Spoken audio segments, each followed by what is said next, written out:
Fellow vets, this is what you need. You know your body is jacked up or mentally you're jacked up from the service, but you've never been to the doctor. This is so common. You were never sort of encouraged to go to the doctor. You wanted to stay deployable, all those good things. But later down the line, you found out that it actually kind of got you and your family the short end of the stick, didn't it? So I'm going to show you exactly step by step how to get rated what you deserve, get the benefits you deserve, and ultimately what was agreed upon when you signed the dotted line. So let's get right into it. Jordan Anderson, VA Claims Academy. I'm 100% permanent and total vet. Because I play chess, not checkers, I'm going to teach you how to do the same. Number one, we need, normally, right, we need our STRs, okay, aka our service treatment records. Now, here's the kicker. You know that that's always number one. Obtain your service treatment records.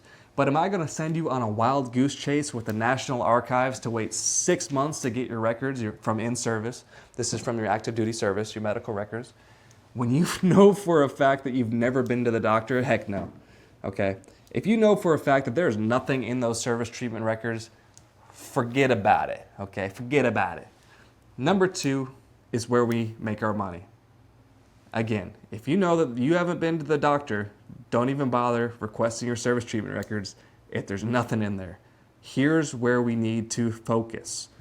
The presumptives. So there's a list I'm going to have in the description below of presumptive conditions, particularly as it pertains to the PACT Act, which is a form of legislation that really helps veterans by expanding that list of presumptive conditions to cover things like sinusitis, things like rhinitis, of course, if you discharge within a certain window, asthma even, loads of different cancers, things like that. You need to go to the link in the description about the PACT Act and you need to research, hey, what applies to me? What can I qualify for? Because right now you need to get on the scoreboard.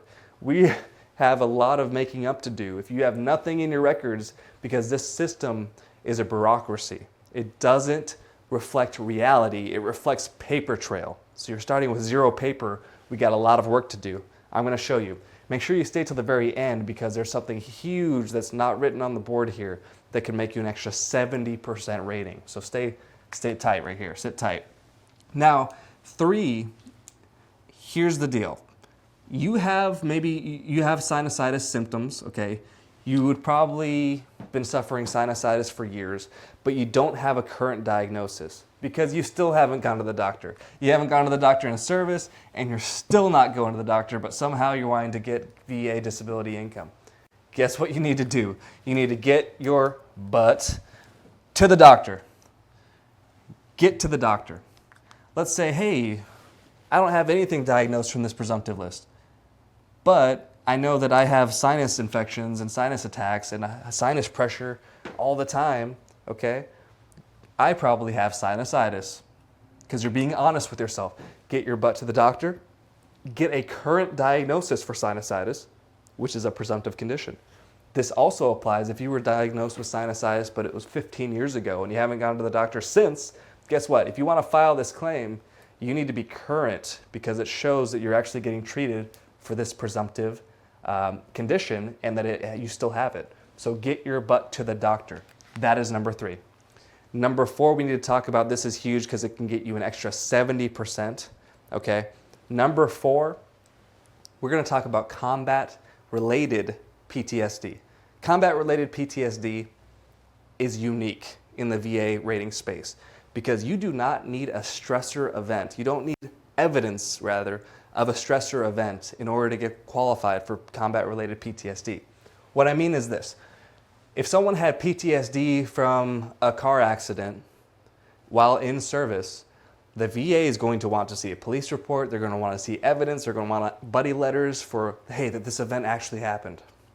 For combat-related, a lot of this nature is classified, a lot of it you can't disclose anyway. The VA actually understands that and allows you to only just write a bulletproof personal statement outlining, hey, this was roughly my stressor, it was combat related during my time deployed in, X. And how that impairs you socially and occupationally. Those are your two kickers. So you're talking about the social and occupational impairment and how you have PTSD related to combat, and you can get on the board with, on average, a 70% rating on average, okay? Especially with our bulletproof personal statements here, on average, 70% rating.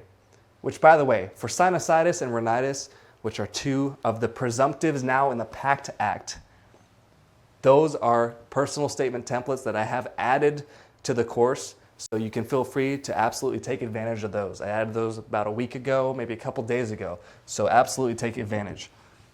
Keep in mind, the PACT Act deadline has passed, but don't worry, okay? The deadline, all it means is that you're not going to get back pay. People are scared that their PACT Act deadline, they're no longer going to qualify for these presumptives. You absolutely can. Don't worry. It's just about back pay. So if you're watching this past, today as of filming, the deadline is passed. That's fine. Don't even worry about it. You can still get it.